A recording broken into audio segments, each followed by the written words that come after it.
이제 시간이 거의 된 것 같고요. 제가 먼저 첫 발표를 하게 된 QAICR의 최혁준 부사장입니다. 반갑습니다. 제가 여기 오신 분들 이렇게 보니까 저를 먼저 만나신 분들 계시고, 저기 처음 뵙는 분들도 다 있는데, 죄송합니다. 오늘 제가 드린 내용과 강의는 일단 저희 북미 인증에 대해서 간략하게 이제 어떤 개요 정도로만 설명을 드릴 거고요. 이 개요에 대한 것들은 미리 들으신 분들도 계실 거고, 거의 처음 듣는다는 개념으로 제가 일단 먼저 설명을 드리도록 하겠습니다. 북미 인증이라고 하면은 미국하고 캐나다 두 군데 나라의 인증을 얘기할 거고요. 모든 대상 품목은 기계류에 대해서, 기계 인증에 대해서만 일단 설명을 드릴 겁니다. 부품 인증에 대해서는 나중에 별도 문의하시면은 부품 인증에 대한 설명은 다시 한번 개별로 제가 설명을 드리도록 하겠습니다. QAI가 저희 회사 마크고요. 회사 이름입니다. 저희 QI는 지금 저희가 2015년도에 오사에 저희 NRTL로 등록이 되어 있고요.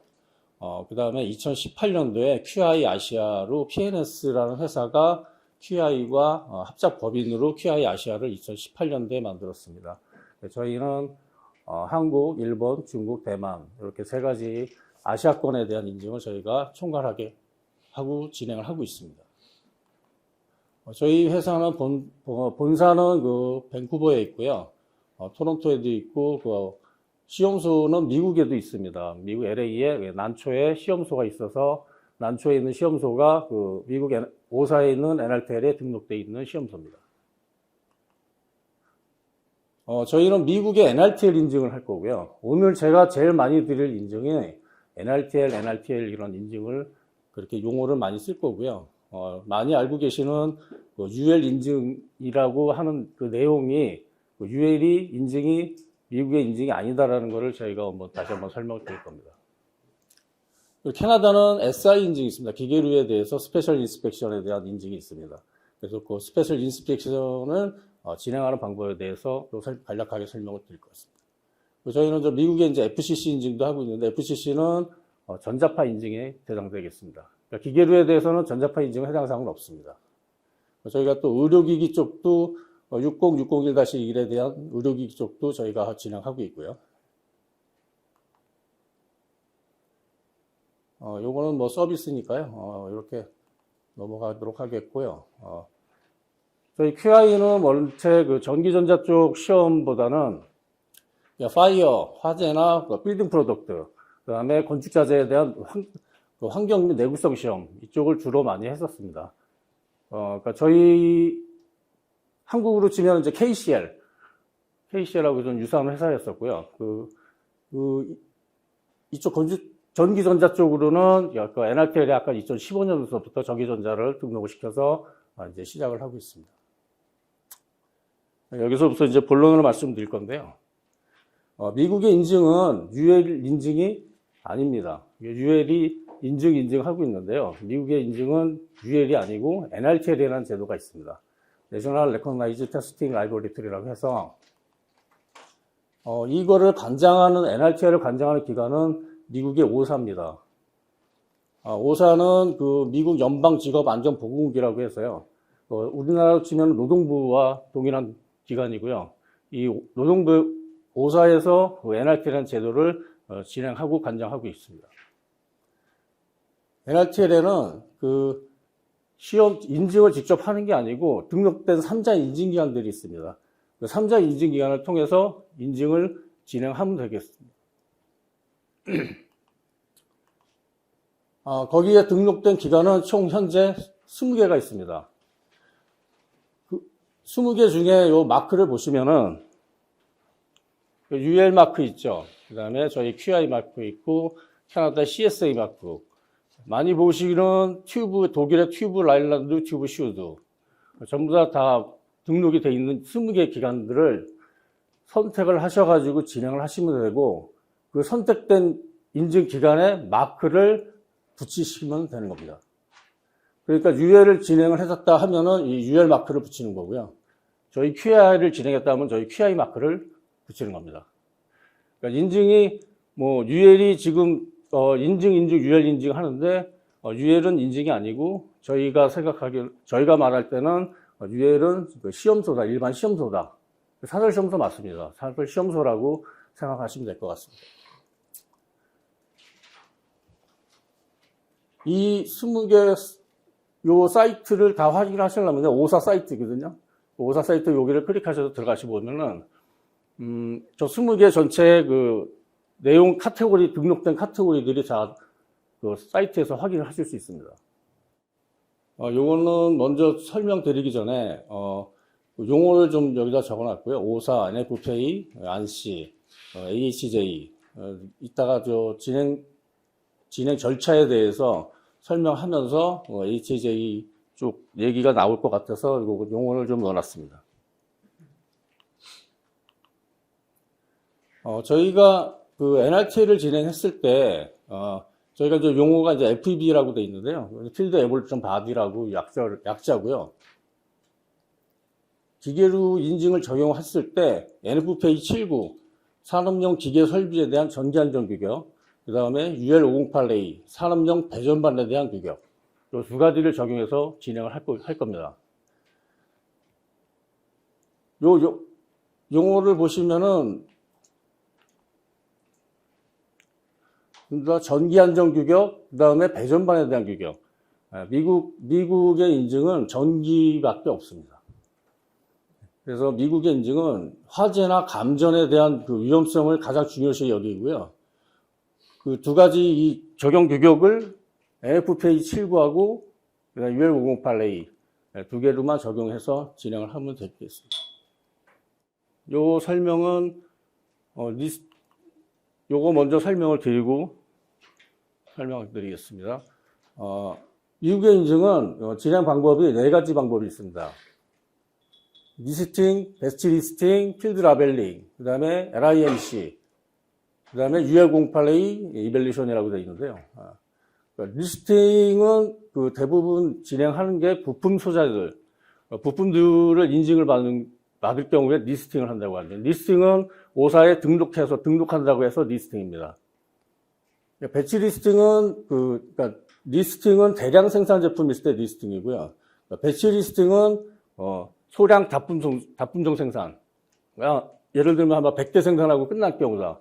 그럴 경우에는 배치 리스팅으로 하고요. 또 배치 리스팅과 리스팅의 차이점은 공장 심사를 하느냐 안 하느냐. 리스팅은 공장 심사가 있습니다. 여기는 공장 심사가 없고요. 리스팅은 공장 심사를 1년에 4번 하게끔 돼 있습니다. 분기별 한 번씩 하게끔 돼 있는데 오사 규정으로는 4번이고요. 저희는 1년에 한 2번 상반기 하반기 2번 하고 있습니다. 그 다음에 진행하는 방법은 FEB, 필드 라벨링, 그다음에 UL508A 이벨루션. 필드 라벨링, 원칙은 필드 라벨링을 기계류에 대해서는 필드 라벨링을 진행하는 게 맞고요. 근데 필드 라벨링은, 대수별로 검증을 다 하게끔 되어 있습니다. 100대면 100대에 대한 그 검증을 다 하게끔 되어 있고요. 필드 라벨링은, 미국 내 설비를 여기서 미국에다 설치한 이후에, 최종 검수를 하게끔 되어 있습니다. 근데 검수를 하고, 저희 미국 엔지니어가 가서 검수를 한 이후에 라벨을 붙이는 게 그래서 라벨입니다. 라벨을 붙인다고 해서 이제 필드 라벨이라고 해요. 현지에서 라벨을 붙인다 해서 필드 라벨이라는 용어를 쓰고 있고요. UL508A 이벨루션은 필드 라벨링의 약식 인증이라고 보시면 될 것 같습니다. 그러니까 미국에서 검증하는 제도가 없고 한국에서 제품을 검수하고 한국에서 라벨을 붙이는. 근데 이 단점은 UL508A 그 배전반에 대한 규격만 진행하는 겁니다. 필드 라벨링은 제품 전체 설비에 대해서 인증을 진행하는 거고요. UL508A LIMC라고 하는 거와 UL508A 이벨루션은 배전반에 대한 것만 규정을 해서 라벨을 붙이도록 되어 있습니다. 이거는 리스팅과 배치 리스팅 진행했을 때 절차고요. 최종으로는 설비들을 다 검수를 하고 기술 문서 검토하고 설비 검수까지 끝나고 공장 심사까지 끝난 다음에 요 라벨을 붙이게끔 돼 있습니다. 요 라벨에 C와 US가 돼 있는데요. C는 캐나다, 그 다음에 US는 미국, 그러니까 북미, 그 캐나다하고 미국의 두 가지 나라의 인증을 다 합격을 했다라는 뜻입니다.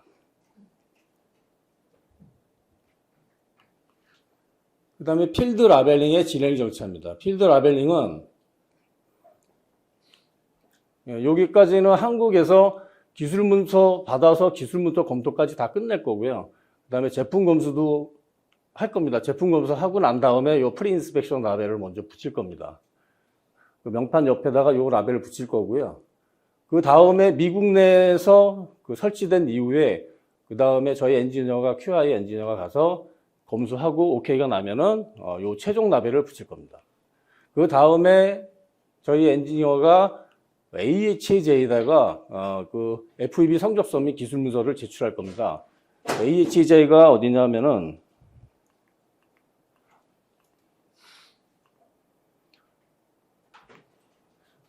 AHJ가 이렇게 설명이 되어 있는데요.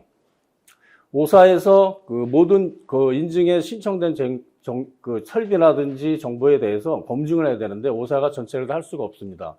그러니까 미국이 50개 주에 여러 가지 도시가 있기 때문에 다 할 수가 없어서 각 주별로 시티별로 자기 그 오사의 권한을 대행을 받을 수 있는 권한을 받은 사람의 대행자를 선정해 놨습니다. 이제 그게 이제 각 그 납품하는 업체에 그 AHJ가 있습니다. 그 AHJ대가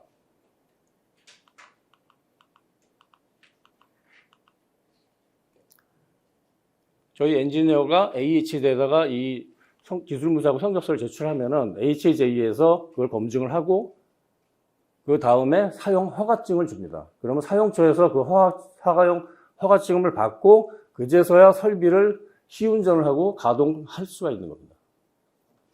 이 이후에 공장 사용하고 있는 공장에서 사용 허가증을 받고 그 다음에 하는 일이 화재 보험을 그제서야 화재 보험을 들 수가 있는 겁니다.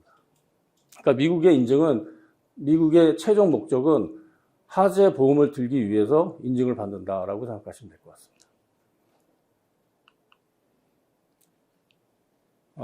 요거는 이제 아까 제기했던 필드 라벨링의 필드 이밸루에이션 라벨의 두 가지 프리 인스펙션 했을 때 라벨, 그다음에 최종 필드 에벌루에이션 라벨 두 가지를 보여드리는 거고요. 요거는 이제 우리가 NRTL의 필드 에벌루에이션을 할 수 있다는 그 필드 에벌루에이션 바디에 등록된 인증서입니다. 오사가 이 인증서를 보고 저희한테 그 권한을 준 겁니다. 3자 인증기관에 권한을 준 거고요. 그 다음에 요즘에 그 캐나다 쪽에, 여기 LG 쪽에서도 오셨지만, 캐나다 쪽에 이제 공장을 또 2차 전지 쪽 공장을 많이 짓고 계셔서, 캐나다 쪽 인증 문의가 많이 오고 있습니다. 캐나다는 미국의 필드 에볼루션과 똑같은 제도를 가지고 있고요. 그 다음에 적용 규격은 그 스페셜 인스펙션이라는 용어를 쓰면서, 적용 규격은 SP1000입니다. 그러니까 제가 전에 NRTL 설명드릴 때 NFPA 기계류에 대해서는 NFPA 79하고 UL508A를 적용한다고 했는데 캐나다에서는 SP1000 하나 가지고 진행하고 있고요. 그게 NFPA 79하고 UL508A 두 개를 통합본이라고 보시면 될 것 같습니다. SI 스페셜 인스펙션의 진행 절차는 아까 설명드린 그 필드 에볼루션 FEB 방법하고 동일합니다. 다만 요 라벨만 틀리겠습니다. 요 라벨이 보시면 여기에 SP1000이라고 되어 있고요. 스페셜 인스펙션 바디에서 진행을 했다라는 요 라벨, 그러니까 요 라벨이 캐나다에서 똑같이 설비 검수하고 그다음에 저희 QI 엔지니어가 나가서 요 라벨을 붙일 겁니다. 그다음에 똑같이 캐나다에도 미국처럼 AHJ가 있습니다. 그래서 AHJ에다가 저희가 기술 문서하고 성적서 제출해서 사용 허가증을 받고 그다음에 이제 설비 가동 승인을 할 수 있는 겁니다. 요거는 이제 라벨을 이제 좀 더 확대해서 보여드리려고 이렇게 준비를 했습니다. 요거는 인증서인데요. SCC 그 캐나다의 표준 협회에 그 3자 인증기관 등록한 그 인증서입니다.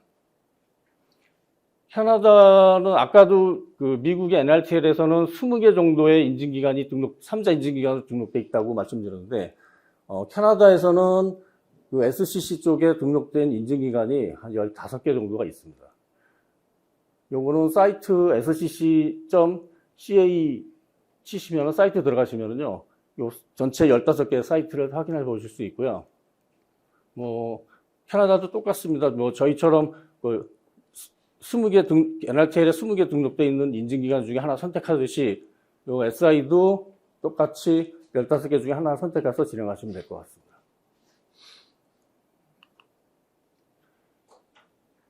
요거는 마지막으로 이제 진행 절차인데요. 요즘은 한국에서 거의 업체들이 많이 선호하시는 진행 방법이 이 방법입니다. 그러니까 UL에서는 저거를 용어를 LPC라고 하기도 하고요. 저희는 LIMC라고 합니다. 그 용어는 이제 저희 UL이나 저희나 인도텍이나 그 용어들을 만들어서 쓰기 나름이기 때문에 용어를 만든 거고요. 진행은 UL508A만 이벨루션에서 한국 내에서 프리 인스펙션 라벨 붙이고 그 다음에 여기서 OK에 해서 그냥 그 설비가 미국으로 출하돼서 그 다음에 설비에서 설치를 하고 그 사용하기 전에 그 사용처에서 AHJ에다가 그 신고를 하는 방법입니다. 그러니까 한국 내에서 끝날 수 있다는 방법이기 때문에 저렴한 비용과 모든 진행 절차가 간소화되다 보니까 지금은 UL508A 이벨루션만 해가지고 진행하는 방법으로 많이 진행하고 있습니다.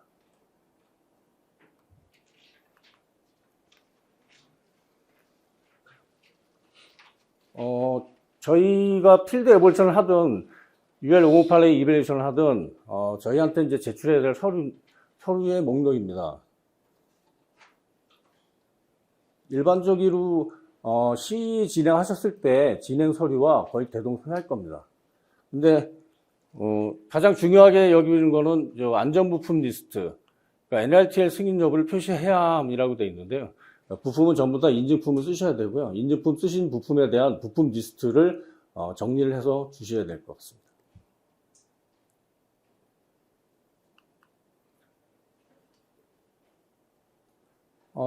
요 마지막에 이제 Q&A라고 써 있는 요거는 저희가 이제 인증을 지금까지 업체들을 진행을 많이 했습니다.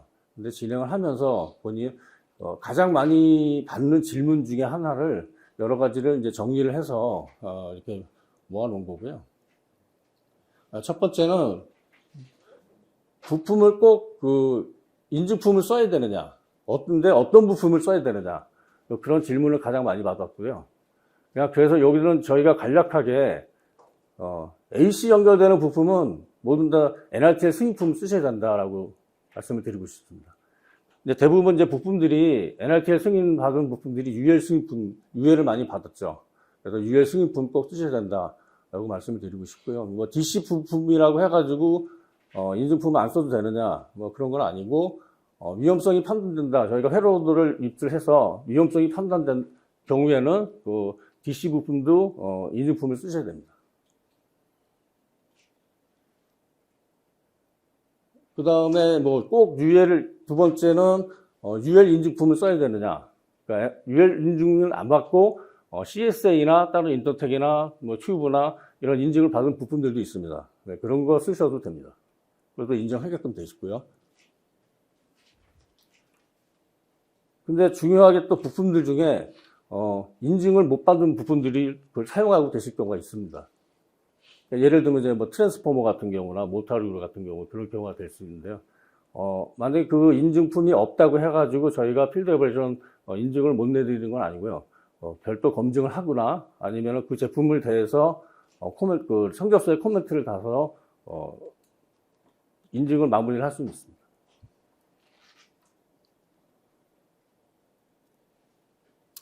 NRTL 인증을 안 받으면 어떻게 되나요? 그 미국은 통관을 하는 데와 그 다음에 설치하는 데 전혀 인증하고는 상관없습니다.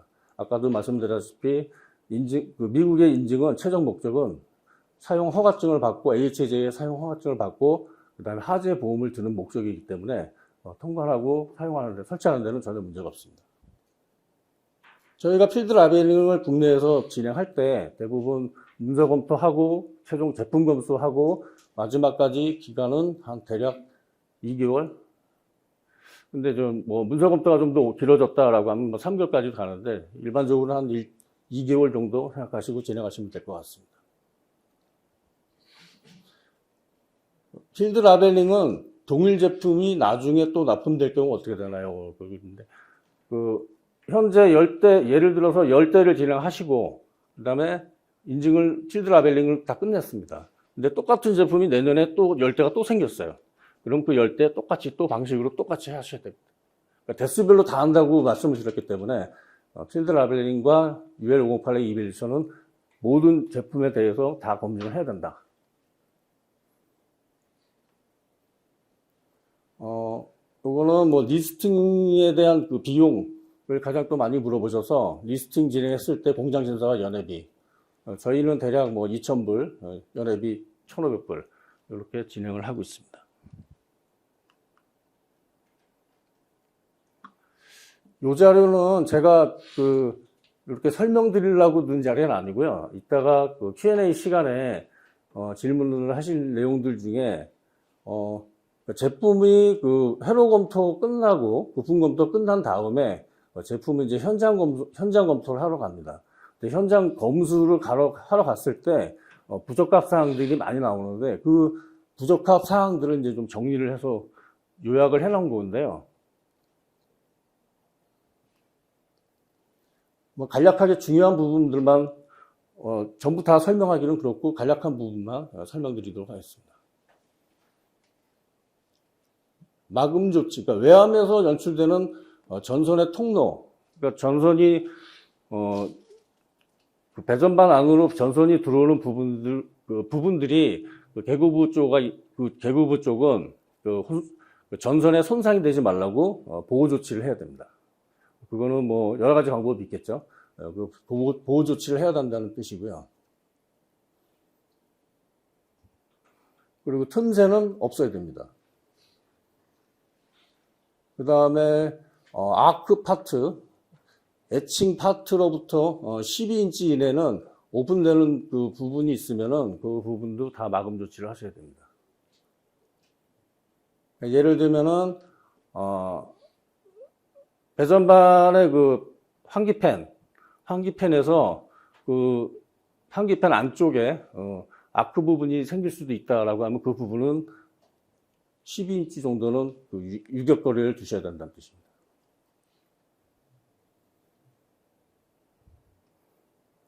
외암의 IP 엑스트 만족 방수 루버를 설치한 요거는 필요한 상황은 아닙니다.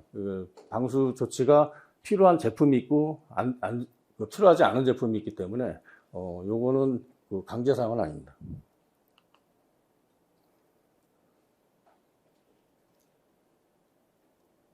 제가 방금 말씀드렸던 환기팬에 이격거리를 대야 한다는 그게 요 내용이고요.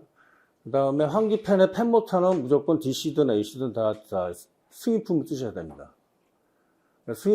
모터의 승인품을, 그게 이제 대부분 이제 UL 승인품이든 어떤 인증품을 썼는데, 그 승인품도 그냥 UL 받은 승인품이 아니고, 서멀 프로텍터 타입으로 내장된 타입을 쓰셔야 됩니다. 모터 마킹에 보면은 뭐 TP나 EP라는 표시가 되어 있을 거고요. 그 인증품이 TP나 EP가 인증을 안 받은 제품, 모터는 인증품이라고 하더라도 사용할 수가 없습니다.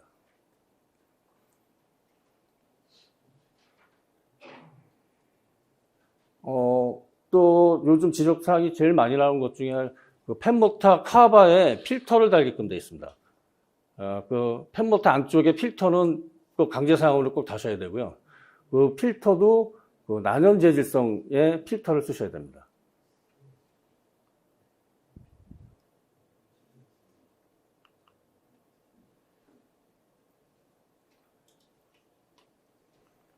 여기 라벨링이라고 되어 있는 부분에 그 전원이 투입되는 부분에 요 문구가 지금 넘어갔는데요.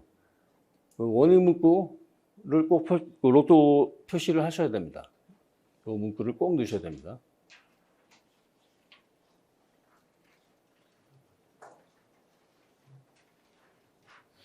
다음 2번 외암으로 나가는 전선에는 설치된 전선관 위에 피팅은 꼭 UL 514B 인증품을 사용하셔야 되고요. 3번의 도어는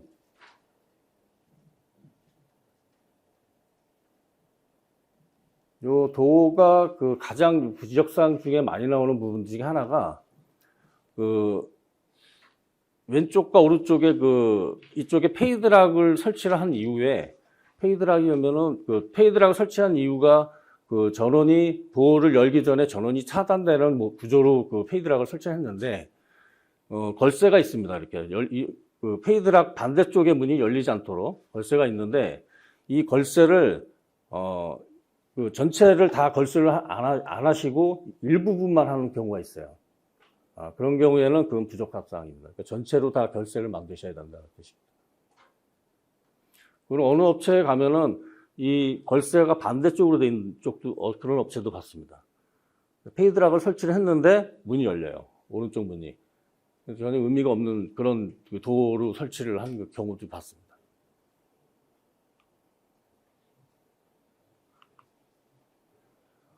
대부분 전장 판넬 위쪽에 보면 LED 등을 설치를 하시는데요. LED 등은 그 인증품을 쓰셔야 되고, 그 다음에 그 LED 등이 나중에 메인터넌스 할 때 교체를 하지 않습니까? LED 등이 나갔을 경우에. 그러면 교체를 하기 위해서 교체 차단기, 이 LED 등의 그 차단기 위치 표시를 하셔야 됩니다. MC 몇 번에 차단기가 있다. 그렇게 표시를 하시면 되고요. 그 다음에 커넥팅 타입으로 되어 있는 타입이 있습니다. 그 커넥팅 타입은 커넥팅이, 보이도록, 교체를 할 수 교체하기 쉽게 보이도록 그렇게 조치를 하시면 됩니다.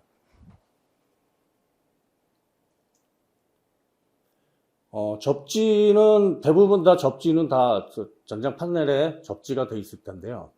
접지를 꼭 하시고 접지 마크를 꼭 하시고요. 그 다음에 접지에 볼트 체결했을 때 볼트만 하시지 마시고요.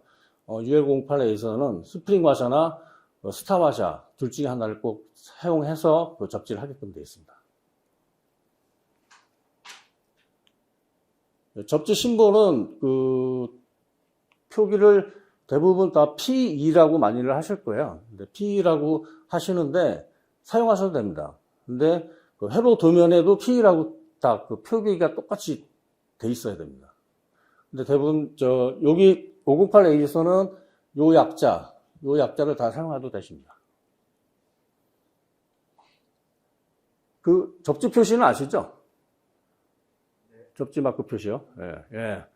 있고, 그 다음에 원이 있는 타입을 쓰셔야 되고요. 예. 근데 원이 없는 마크를 쓰시는 부분들도 있거든요. 예. 그런데 그런 것들은 원이 없는 접지 마크 표시는 전기공사의 일종 접지, 그라운드 접지, 예. 그걸 표시하는 거기 때문에 저희가 쓰는 배전반에서의 접지 마크하고는 전혀 다른 개념입니다.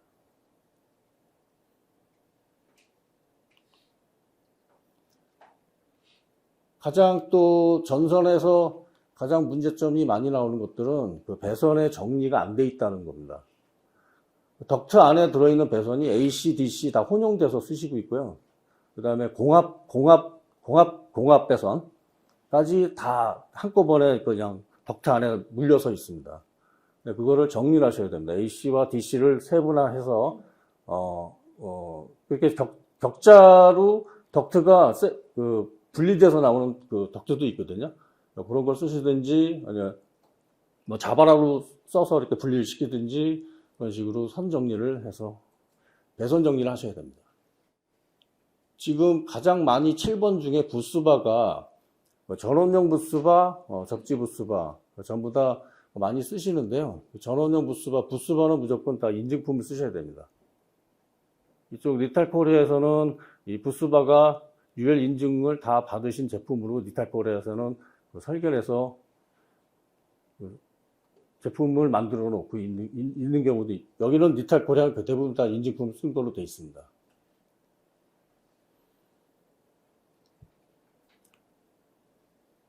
승인된 부스바를 적절한 절차 없이 가공하는 것은 허용하지 않습니다. 그러니까 승인된 부스바를 썼는데 중간에 절단을 하거나 구멍을 뚫어서 가공을 하면은 그건 인증품이 아니라고 보면 인증품에서 벗어나는 거기 때문에 가공을 하시면 안 됩니다.